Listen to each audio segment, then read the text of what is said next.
I didn't do this morning's because I was running late, so at least I get one. With COVID being over, this is the end of the recording. So I've got like 6 weeks of them left, and I'm not going to clutter up my YouTube account with silly class notes when I can start getting cat videos. Got 3 cats, they got to earn their keep, you know. All right, so returning to what I was talking about, predictor-response models. So let's just kind of scroll ahead a little bit, and we're going to revisit the speed time example. So this first part is going to seem very much like you've seen it before already. The reason being is because you've seen it before already. And then we will attempt to build upon that in the 42 minutes we have left together before I hand you off to Josh. Can't wait. That was recorded, dude. I'm truthful. I can't wait. He can't wait. But how would they know that that was David that said that? So remember our speed time example? We had one series called time, and the other one that was related to it was called speed.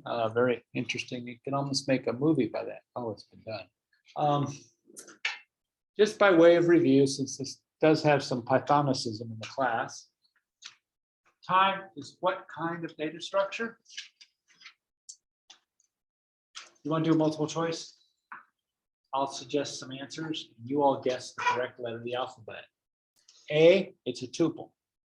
B, it's a dictionary. C, it's a list. Oh, we got a bunch of C's. You're right, it's a list. In those lists, either of them, time or speed, what data types are represented by the elements of the list?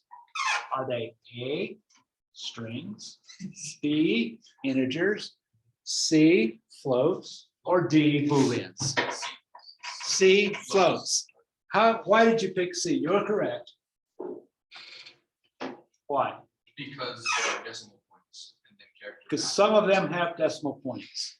And by default, our snake is such that if it sees a decimal point, it treats everything as a float until it eats it and it squirts it out the back end of the snake, and it's just snake poop. That's how they make chicken McNuggets. Chicken goes in, McNuggets come out. Hopefully you're not hungry because I've just ruined your menu choice for the day. Next, we are going to postulate a data model. In this case, the one we're going to postulate is a linear model, and the model is y is equal to b0 plus b1 times x. What is the name of our data model in that script? Poly1. It's as good a name as any. So it's a first order polynomial, which is very interesting. We have some plotting material. We've seen those plotting functions before. At least I hope you have. At least you've cut and pasted them before or copied somebody's and put your name on it. Any of the above is appropriate for right now. And lastly, we make some guesses of the value of the intercept and the slope. So let's guess -3 and 7. And then finally, we're now going to use our guessed parameters of our data model to make a model of what the output will be. It's based on the value of time and our parameters, and now we get model output. And then we'll plot it and we'll see what there is to see. Oh, it's already done. I keep thinking I'm in an actual working notebook and I'm not. And there's a result. Our ubiquitous blue line and red dots. Of those two, blue line or red dots, which representation is standing in for our observations? A, blue line, B, red dot. B, yeah, trying to make this really high tech here. And which of the representations is standing in for our data model? A, blue line, B, red dots. A, the blue line, good. Okay, we have achieved at least 90% of the goals for the entire semester just there. We also saw that we can change our choice of data models. Instead of doing a first order polynomial, we can do something different. In this case, it's a quadratic. And because we have absolutely no originality in naming things, we've decided to name it Poly 2. Not to be confused with Poly also, which would be great music in the 1940s that we would have ever made. So Poly 2 has a total of 4 inputs, B0, B1, B2, and whatever the predictor variable is, which is shown as X in the function call. In this case, it's B0 plus B1X plus B2X squared. We go through our fitting process again. We're going to guess a value of 0, 2, and 0.9. And again, build up a model and plot a picture. And we can now at this point ask ourselves the very burning question, of those 2 models, which one appears to be better? Or as I use, visibly superior. A, the first one, B, the second one. B. See, we're teaching you to do multiple choice tests. If you don't know the actual answer, choose B, unless it's C. So in this case, yeah, the second model looks better because it's picking up some of the curvature that's apparent in the data. And if we decided that our second model was the most awesomest model that we could possibly have, or if we didn't, we still now have a prediction tool. So our model at this point, our second model is y is equal to 0 plus 2x plus 0.9x squared. And so if we wanted to predict the speed at time equals 11 seconds, we would simply evaluate the function that we've just invented for our model at 11. And so print speed at time equals 11 is Poly 2 intercept slope curvature 11 meters per second. And ta-da, we have our prediction, which is at 11 seconds, our speed is 130.9 meters per second. And that's the essence of a predictor response model for explaining data. Now, if we had further information, like we knew what process was involved, we could use that to inform our choice of potential models. So there's no reason to believe in the real world of physics that the time-speed relationship would just be some quadratic function, but there might be a relationship between time and speed, acceleration, and how much horsepower and gasoline is going into our process. In data alone, this is adequate. If we had further information about the actual physics of the process, we would use that to help inform our choice of models.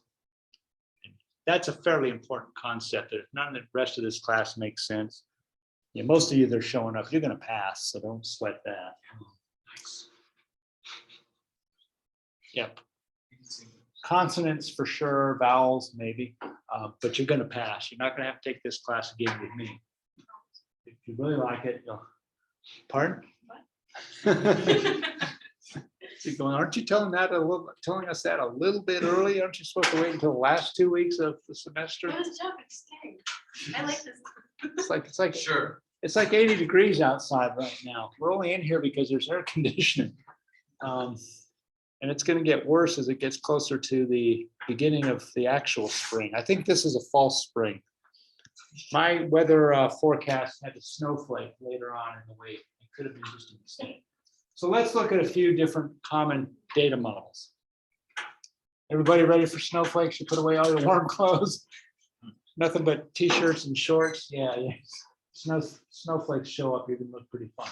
So one common data model is what I have up here is I call them additive. I don't call them additive models. An additive model simply takes one or more lines and adds them together. In that case, those are called affine functions because they're really fine functions, not them boring functions.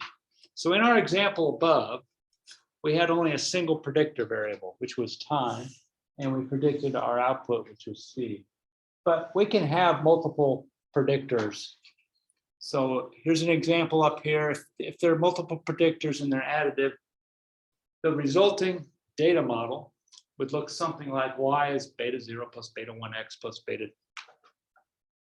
11 u plus beta 1 2v plus beta 13w, and so on, where u, v, and w are the predictors. We're mostly used to X, Y, and Z from our math classes, but we actually have, good 23 other letters to use. So let's just use it. Two consonants and a vowel in that case, and we don't have to stop at 3. We could have as many as there are letters in the alphabet. And if we run out of letters, we can subscript them. And if we run out of subscripted letters, we can use the Greek alphabet. If that doesn't work, we can use the Roman alphabet. If that doesn't work, we can use the Cyrillic alphabet. I think we can get them cheap right now because I think the Russian alphabet costs less than it used to. Of course, you have to pay for it in rubles. Can't get it in dollars anymore. So the point being, we can make as elaborate an additive model as we want. And how many of y'all have Amazon Prime account? Okay, so there is undoubtedly for each of us. I have one too. Kimberly used to order girl stuff on it, so I still think Amazon's AI thinks I've got to be the weirdest living human being on the planet. So they have undoubtedly a really long additive model that considers things like how long I've been spending money with them, what's the last piece of crap I bought, what do they have a whole bunch of excess in the warehouse, and various other predictor tools that can make a good guess on how to suggest what I can't possibly live without. Buy it now. 16 minutes until the price changes. So they use a very long model. And all of us have the same model. What differs between you and me are the values of the betas. Every time you buy something, it refits the model for you. And before you know it, it's going to just start taking money out of your account automatically, not even bother keeping us in the loop. They'll be happy about that. Okay, so we can go beyond additive models. So the Amazon one's got to consider all sorts of weird, goofy stuff that makes no real sense, but they have decided, because they got millions of people to sample, that it makes them more money. And since the purpose of Amazon and similar corporations, their real purpose in life is not to serve people, but to make money. And they would make it by mining it for Bitcoin, but they went ahead and looked at that. It's like, that takes too much electricity. It's a lot easier to snooker people out of their money. We could also move into some different mathematical constructs. Next one being polynomials. You all know how to make a polynomial.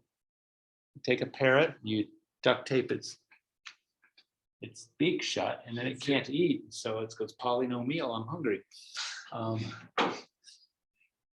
And it wasn't that funny, people, but thanks for the courtesy chuckles.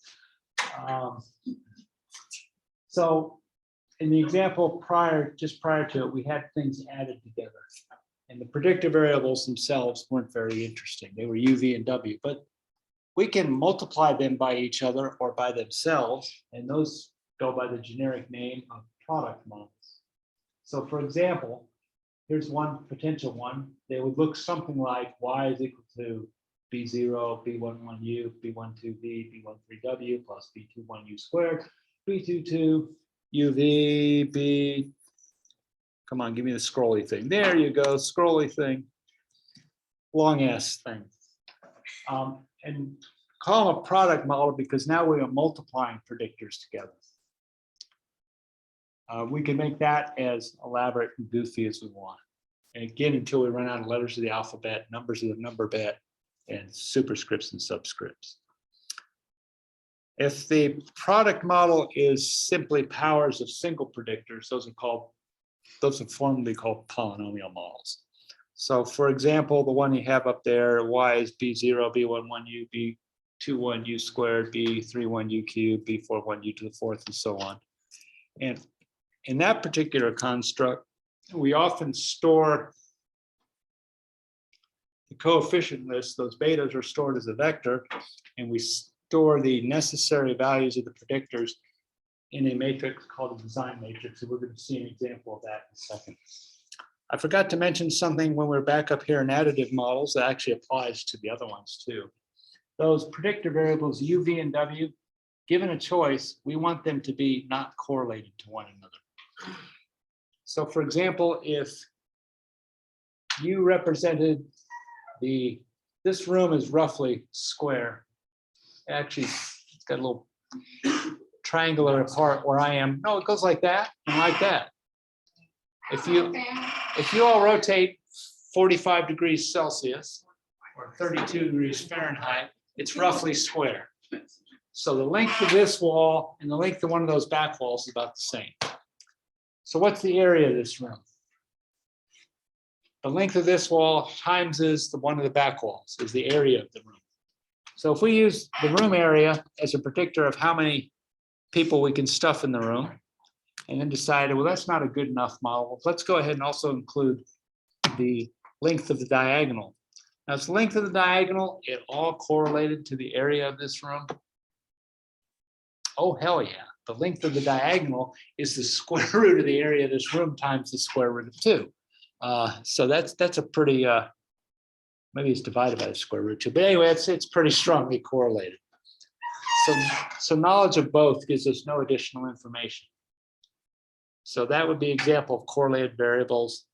The prudent analyst would choose to drop one unless you're getting paid by the variable in your model, in which case you just model everything. How many elephants farts occurred in Afghanistan 20 minutes ago, and so on. So they should be uncorrelated. Otherwise, they're not providing much information to the predictive model. When we get to regression modeling next week, we will visit that statement again in a little more detail. When you take a proper statistics class, because most of you are pretty early in your careers here at Texas Tech. How many of you are like are those senior freshmen? Okay, good. So no senior freshmen. Oh, you're a senior freshman. That's one of those people that's been here long enough, and then they changed the rules on him, and he couldn't get out of it. So you got to take the class, right? And there's a gentleman who usually sits next to Nancy. He's another one of those senior freshmen. He transferred into and has to take the class. So it sucks for both of y'all, sorry. But embrace the suck and it'll be over before you know it. But the rest of you have to take statistics class or have already taken the statistics class. They'll revisit all that correlation stuff with you, and it won't make any sense then either. So don't get too upset by it. So let's go through our polynomial example. So I've used this example for several years because I think it's kind of cool, and you can put pictures in it. Literally, this is the first time it's ever been current affairs relevant. So consider data collected during the boost phase of a ballistic missile. The maximum speed of a solid fuel missile at burnout is typically about 7 kilometers a second. Is that fast? Would you like to be able to get on an airplane and move 7 kilometers a second to go somewhere else on the planet? That would be very uncomfortable, but yes. Yes, I would. Well, the getting to the 7 kilometers a second would be uncomfortable, but once you're there, assuming all your body parts are still connected to each other, it wouldn't be so bad. Using this knowledge, and we have some early time telemetry, let's create a data model using these linear equations approach, and use the model to estimate the time to boost phase burnout. Now, why would you want to know the time to boost phase burnout? Okay, you accidentally went to Japan, you decided to do a weekend in South Korea, you stumbled across the border into North Korea, and they said, instead of turning you into a meal and feeding a village, you can help us with our ballistic missile program. We're having a problem. We touch these things off, they fly over the Sea of Japan, and damn it, they're splashing down the Pacific Ocean between Hawaii and San Francisco. I don't think that's a great circle route, but you get the point of the story, right? So Kim Il-sung hires you, and he's going to pay you with fricasseed cockroach and whatever else our propaganda has told us that is available for eating. And we want to figure out how to help him make his missiles go further. And being good, non-aligned people will do that, but we're also going to put a little Achilles heel in the missile so that it flies for 10 seconds and go. So well, if it wouldn't go, so we want to know how long that missile has to burn for to get to its 7 kilometers a second. so it can get to its end destination. One way of representing the relationship between the time and speed of that missile is in a linear system. It's one of many ways. So we're going to represent y is what our prediction is, our response is equal to our design matrix cap x times our unknown parameter vector beta. So let's see what our design matrix looks like. So our design matrix starts out life as a matrix looking thing. And the left column is the column of ones. Those are going to be the numbers that will get multiplied by beta 0 to construct an equation. The next column is the column of x1, x2, x3, and so on. And our third column is the column of x squared 1, x2 squared, x3 squared, and so on. And when we multiply this matrix by this vector b, we get our right-hand side vector, which interestingly has the same letter of the alphabet. That cap x is supposed to be a, good, you are correct, a cap bold-faced y. So one way to find the values of betas, we already know one way, which is begins with a consonant G, has two vowels right next to each other, a U and an E, and ends with the sound that in a guess. Yeah, we can guess values. If we guess them, what do we do next after the guess?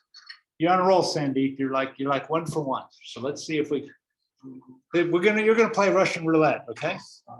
If we can get through six pulls of the trigger and you walk out of here, we have a defective Russian roulette machine. But anyway, you win the prize. And what's he playing for? Just a minute. What's he playing for today? All of our lives, I'm guessing. Either a goat or a car.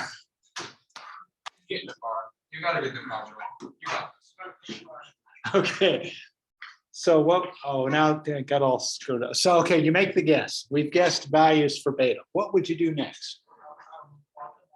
You would plot them on a graph. Excellent. Okay, audience applause meter. Okay, 2 for 2. After you plot them on the graph, then what do you do? Look at the graph. You're gonna look at the. He's gonna look at the graph. Yay, 3 for 3.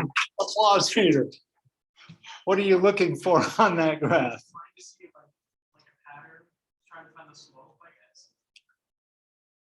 Yeah, let's let the judges talk about it. Okay, the judges accept that.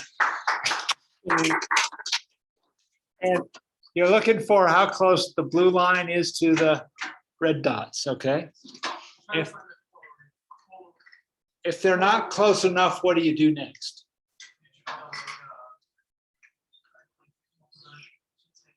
If they're not close enough, what do you do next?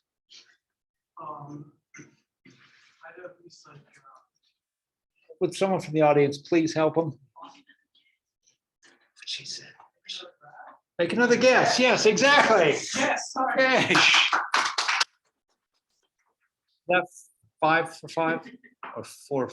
Yeah, okay, 5 for 5. Okay, so now Sandeep, you're going to be offered a chance. Do you want to put that revolver down and let somebody else play? Exactly. Life shorts.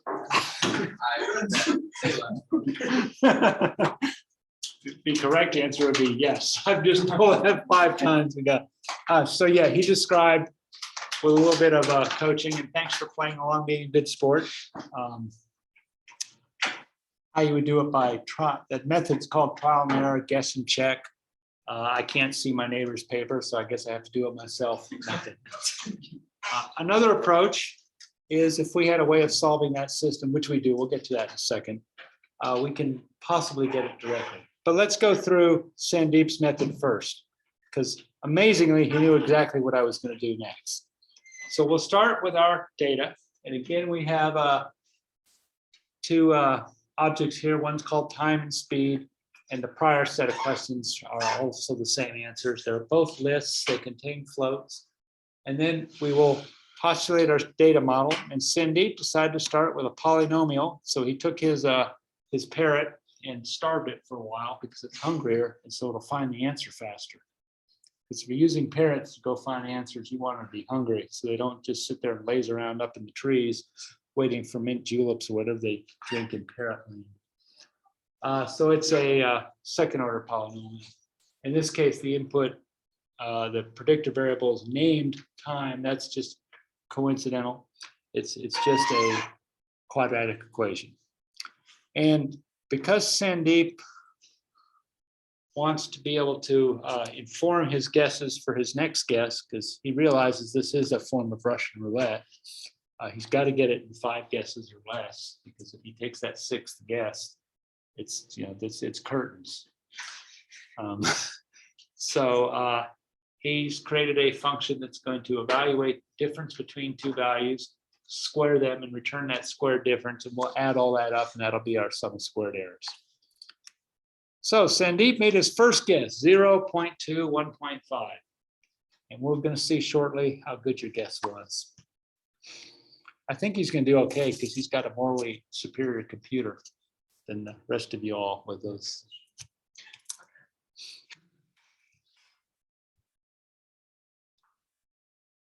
So we'll now build their model to make the plot. That's the same as before. And Sandeep, because he took a class from me, uses very clever names like my underscore model, my underscore data.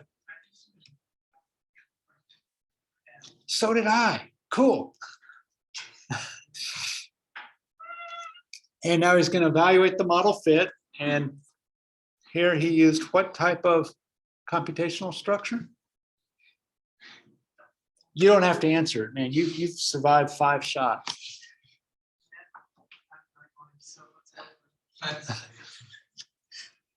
I think you and Elizabeth need to hang out together in the casino, because you're either both going to end up broke or you're going to. That'll double your chances at least. Easy. At least double chance.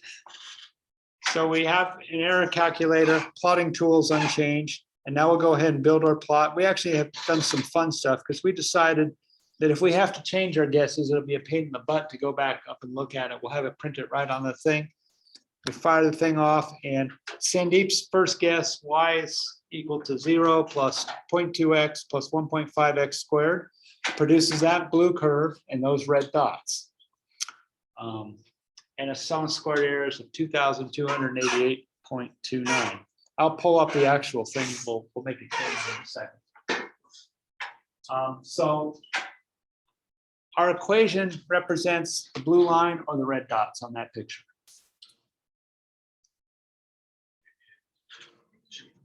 The blue line, good. So we are advising our North Korean adversaries whether or not their missile is good to go. What do you tell them? No. Oh, you fool. Dude, you got it nailed. This is the perfect missile.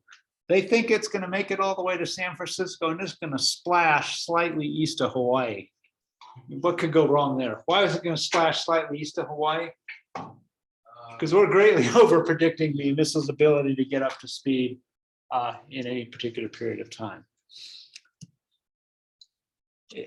If I had it live, we'd go back and if you change that 1.5 to 1.25, it actually gets quite a bit closer.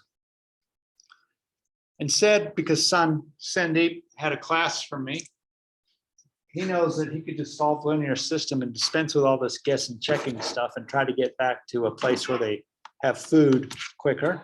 And so he goes ahead, constructs the linear system, x transpose x beta equals x transpose y. Underlying model is the same, building the model is the same. The only difference is Sandeep got the value of x's from that expression right there. What's that expression doing? I think we'll let Gryffindor answer this. What do you think? All right, what do you need? I got it, what do you need? So what's this expression that's highlighted doing for us? We both just immediately. Do you need it bigger? Well, I mean, I have glass for a reason. Okay, so that will, Well, let me get it so you can see it. I think I'm good, Professor.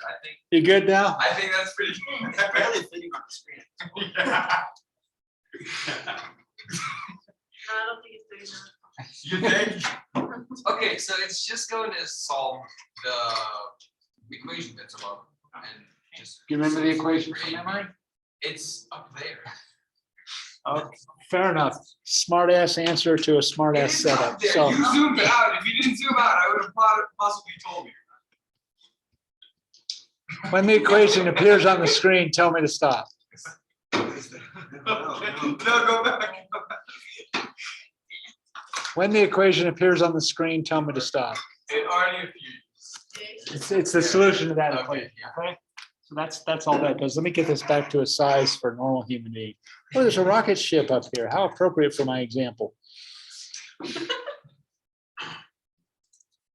So there we are down here. And so now we've solved it. And our model is now 1.481818181818181488 plus 0.5181818181818844 times x plus 1.14545454545454528 times x squared. Clearly a better model because it's got all those numbers of the number bed. More importantly, when we look at the plot, the blue line is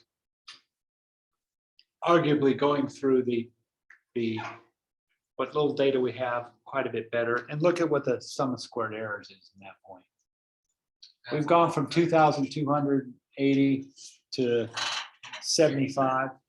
And without doing a spoiler alert, there's a lot of, it was not coincidental that that equation looks the way it did. That's the best we can do with this particular model.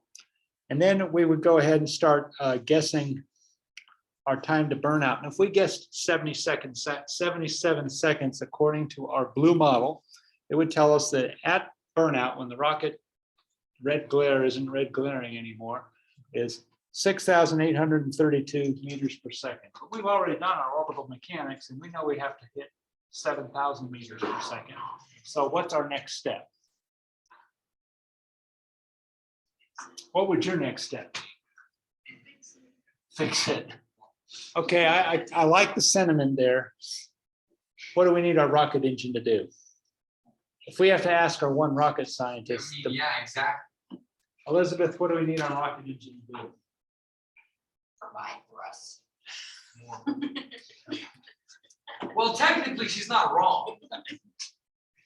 Wait for it. Yeah, we're good. For how long? At least a minute and. More seconds or less seconds? 3 more seconds. Maybe. Okay, he's thinking 3 more seconds.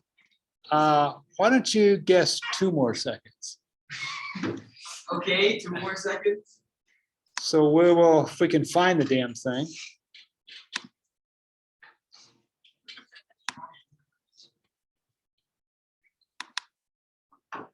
I think 2 more seconds is gonna nail it, but I don't really know. It's not like I've seen this before at 8 in the morning, No, goddamn not it. at all.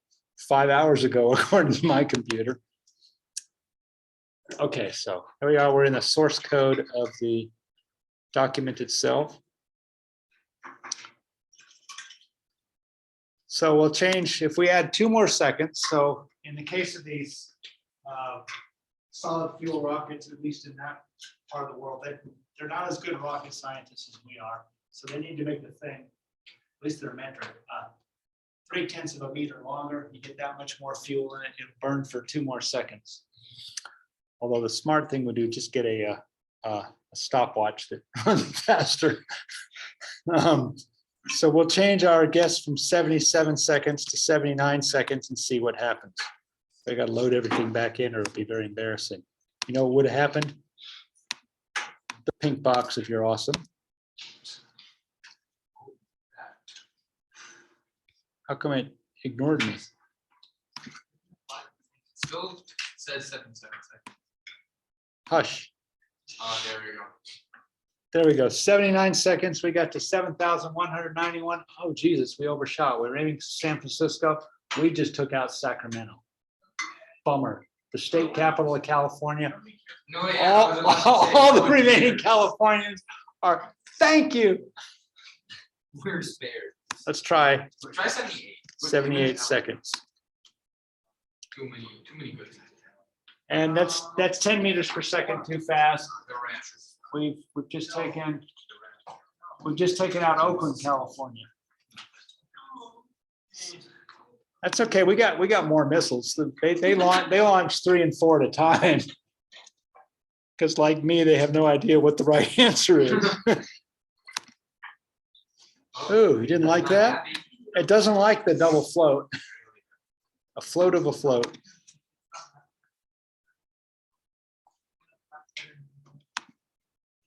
You're so close, but you're not there yet. Well, fortunately, I have 2 missiles left.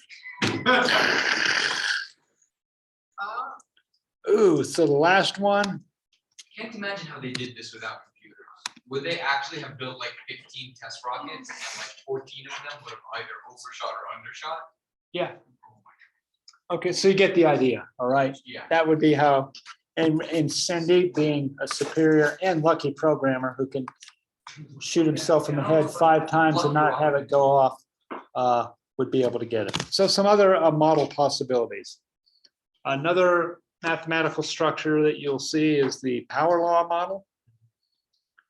And that one's like going, well, gee, that's kind of ugly looking. It's got the predictor variable is raised to a power. That doesn't bother me. And it's multiplied by this other constant. How am I going to represent that as a linear system? Well, easy. You cut a tree down, and when you cut the tree down, what's the piece of tree called at that point? It's called a log, right? And you beat it with a log, and you get log y equals log beta 0 plus beta 1 log u. Fit that.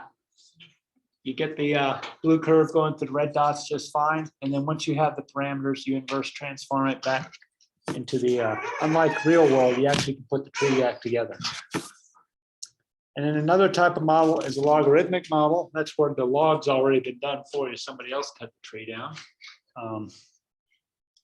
And again, same game in this place. In this case, it is still linear in beta 0 and beta 1. So you can build that design matrix and evaluate it just the same way as we did before. And I apologize for not having an example of periodic models, which was my intent this Sunday when I started doing this, but I got as far as I got. Like y'all, I'm pretty good at quitting after a few hours. But periodic models are models that have repeating values. They are quite a bit harder to deal with. And you will deal with them usually using transformations. The more common ones would be a Laplace transformation. Yeah, Laplace, that would be if it's a very heavily damped model. So those aren't really periodic, but they have periodic nature to them. Fourier, there's a few other transformations. And what we do is usually those deal with time. We're moving them out of the time domain into some transform domain. I'll try to get you a picture of that by the end of the semester because I know you all can't wait to learn about it. We're dying. You chemical engineers, you two there that are sitting there watching cat videos while I talk, you will become familiar with the Laplace transformations a lot.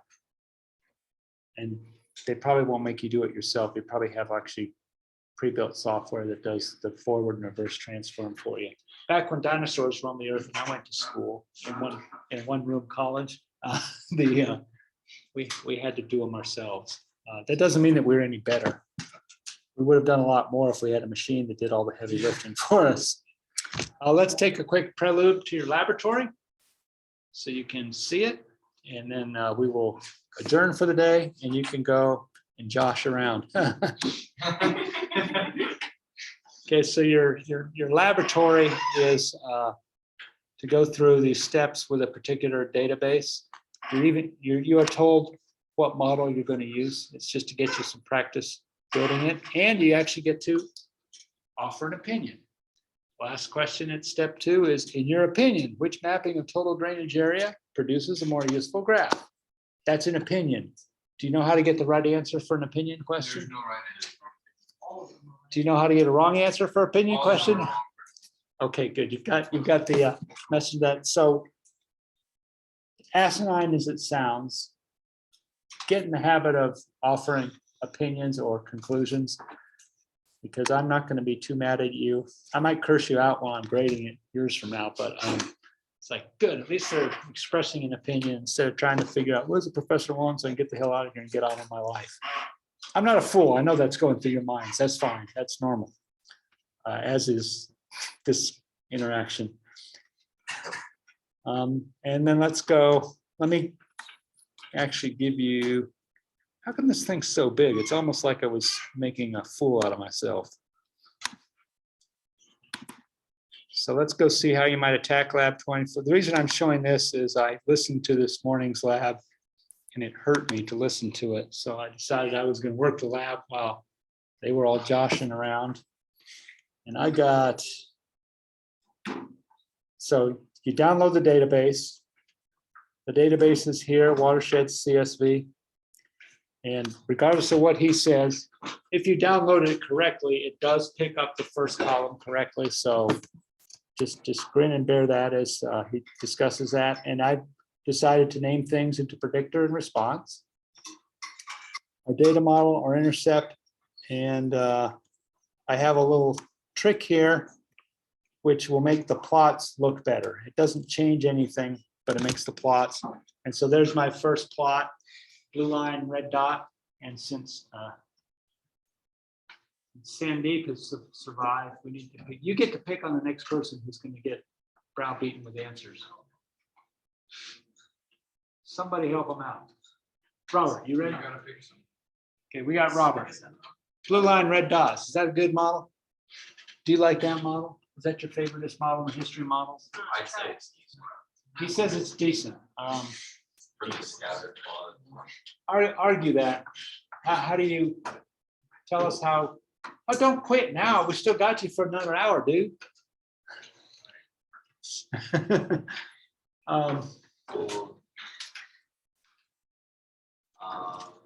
If you ignore the outliers, it's pretty decent. So he used the word outliers. Help me find the outliers. How many do you see? Two.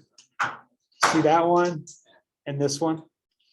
Okay, and then we got a whole lot of stuff going on down here at 0. So we don't really know if it's a good or bad model. At least they're on the same part of the real estate. We could fit a linear model using our fancy mumbo jumbo technique, basically get this almost the same result. And because we're told to do logs, let's go ahead and cut down some trees. There's our logarithmic model. So Gryffindor, Yes, sir. log model is up there. You like that one better? Yeah. Why? That's a lot more spread out. 'Cause Sure, spread out. The points that were concentrated at 0 are no longer They've been in one clump. smushed out. Yeah. Okay, good. You got the There are right. still outliers, but Yeah, there's an outlier here, an outlier there, and an outlier right there.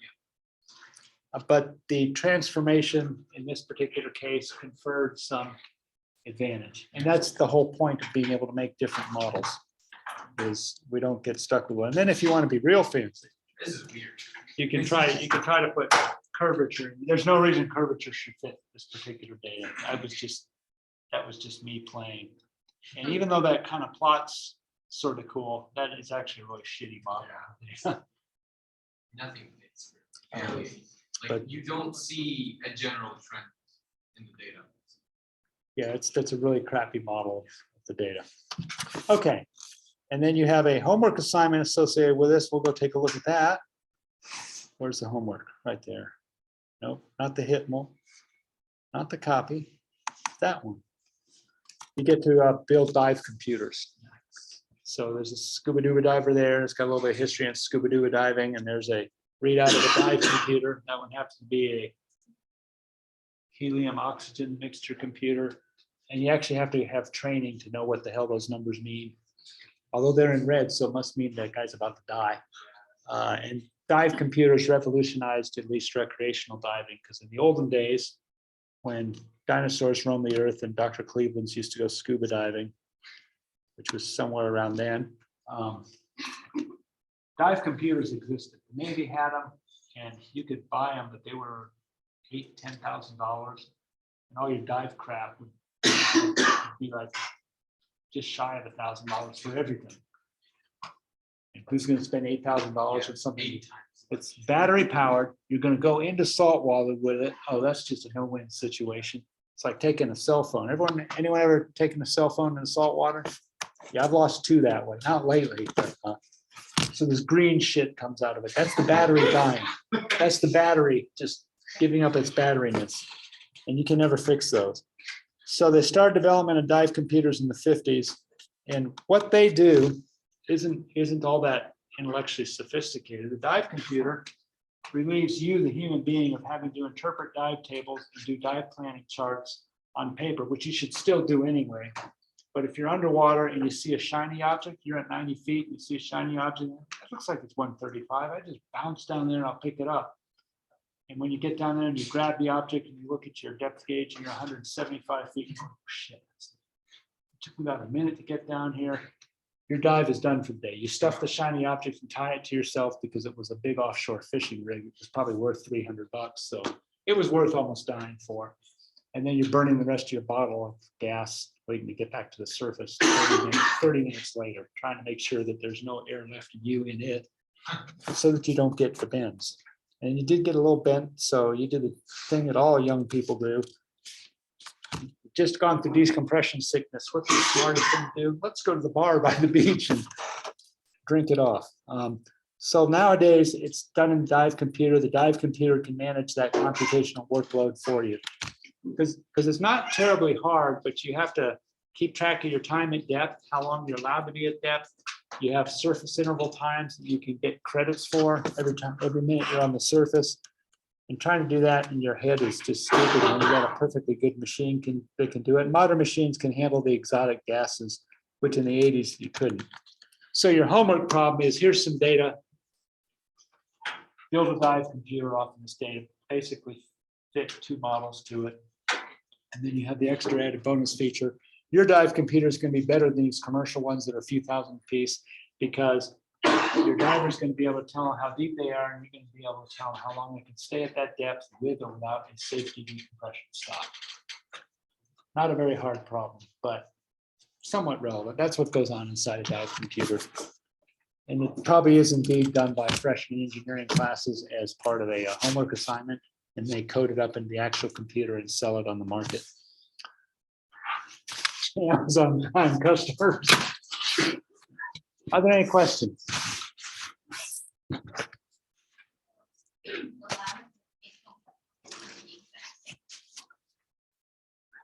maybe that's a mistake on my part. I shouldn't know about it. And the exercise for 21 that you download, like it's on just like the Jupyter thing, it's the exercise for 22. It says 21 on it. That's good stuff. How do you guys keep messing with my damn web server? You said you wanted to crash Blackboard. We're just helping you. So you didn't like 21 homework?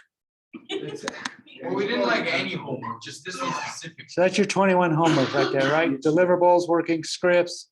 And then if you go click the exercise on 22, it'll be It's that. supposed to be 22 though. Wait a minute, you guys aren't reading it carefully. 22 looks almost the same, except 22 has you do a hypothesis test. Y'all good there now? Thank you for asking. They thank you for asking, because nobody else has even looked at it yet. Correct. I mean, I'm looking at it right now. Before I- And I won't until 10 p.m. Now that gives you an hour and 59 minutes to get her done, right? Oh, yeah. Hour 30 is more than Was there anything else wrong with 22? Because 21 homework and 22 homework, you're right, are almost identical. 21 homework, you're making pictures. 22 homework, you're doing a hypothesis test. That applies to the rest of y'all too. You're free to go. to go find some place to josh around.